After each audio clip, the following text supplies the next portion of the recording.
చూపించారే కానీ వీళ్ళకి ఇచ్చే ప్రాధాన్యత అనేది ఓట్లేదు అనేది కనిపిస్తా ఉంది. ఖచ్చితంగా ఓట్లు ట్రాన్స్ఫర్ అయ్యే పరిస్థితి అయితే లేదు.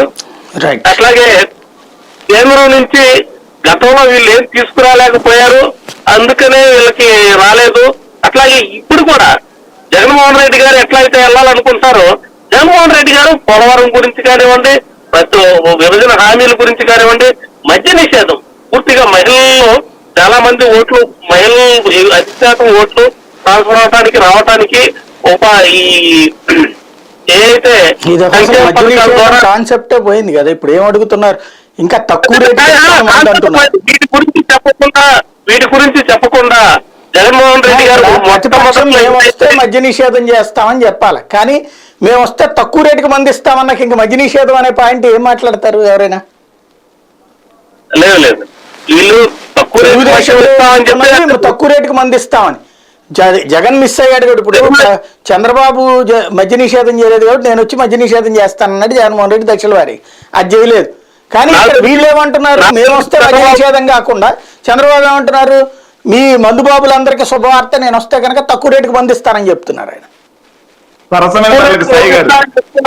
అట్లాగే ఆయన చంద్రబాబు నాయుడు గారు చెప్పిన మాట ఏంటంటే క్వాలిటీ ఉంది. ఇంతవరకు ఏదైతే అన్ని రాష్ట్రాల్లో ఉన్న బ్రాండ్లు, పాత బ్రాండ్లు ఏవైతే ఉన్నాయో ఆ బ్రాండ్లు మీకు అందుబాటులో ఉంచుతాం, వాటి కోసం మీరు తీసుకొచ్చుకొని చెప్పారు.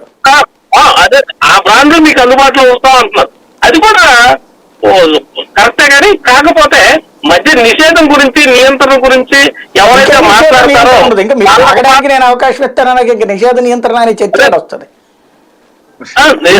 ఇంకా మీరు ఎవరికి మర్చిపోయారు ఆ రుచులు, ఇప్పుడు మళ్ళీ నేను తీసుకొచ్చి ఆ రుచి ఇస్తానంటే ఇంకా నియంత్రణ ఏంటి, నిషేధం ఏంటి పాడు? నేను అదే చెప్తున్నా, ఈ కూటమి కానీ లేకపోతే జగన్మోహన్ రెడ్డి గారు కానీ ఈసారి మధ్య నియంత్రణ అనేది చేస్తామని చెప్పకపోతే మాత్రం ఈ సంక్షేమ పథకాలు మహిళలకు కూడా ఓట్లు వేసే పరిస్థితి అయితే ఉండదు అని చెప్పి నేను అనుకుంటాను. రైట్. ఫైనల్ గా సుహాసిని గారు, మీది ఈ జనాలతో ఇప్పుడు జరిపేటటువంటి సభలు ఏమన్నా ఉంటాయా వీళ్ళతో కంపేర్ చేసుకున్నప్పుడు? వస్తున్నారండి. ఇప్పుడు రేపు 27, 28లో రాజ్నాథ్ సింగ్ గారును మోదీ గారు ఇది పర్యటన ఉంది. ఇదే కాకుండా మిగిలిన 5 క్లస్టర్ జోన్స్ వచ్చాయి కాబట్టి 5ట్లోనూ 5 మంది పెద్ద నాయకులు, టాప్ 1, 2, 3, 4, 5 వస్తున్నారు. అవన్నీ కూడా జరుగుతున్నాయి. ప్రజల్ని డెఫినెట్లీ అడ్రస్ చేస్తారు ఉద్దేశించి. అంతవరకు మా రాష్ట్ర భారతీయ జనతా పార్టీ పని. ఫైనల్లీ ఇంకా ఎలక్షన్స్ ముందు పర్యటన ఎప్పుడైతే స్టార్ట్ అయిందో మనకి ఎలక్షన్ ఇది, అప్పుడు పెద్ద లీడర్స్ అందరూ కూడా వస్తారు. అప్పుడు చాలా పెద్ద ఎత్తున ప్లాన్ చేసుకుంటున్నాం. ముందుగా ఏంటంటే మాకు చిన్న చిన్న నోడ్స్ లో చిన్నగా ప్రతి గ్రామంలోనూ వెళ్ళాలి. ముందు మా కమిటీస్ పోలింగ్ బూత్ స్థాయి గురించి ఎక్కువగా ఆలోచన జరుగుతుంది. అవన్నీ ముందు పోలింగ్ బూత్ పటిష్టంగా ఉంటే మేరా బూత్ మజ్బూత్ అన్నది ఒకటి అమిత్ షా గారి స్లోగన్. సో ఎవరి పోలింగ్ బూత్ లో వాళ్ళు కొంత స్ట్రాంగ్ గా ఉండాలి అన్నది ఒకటి.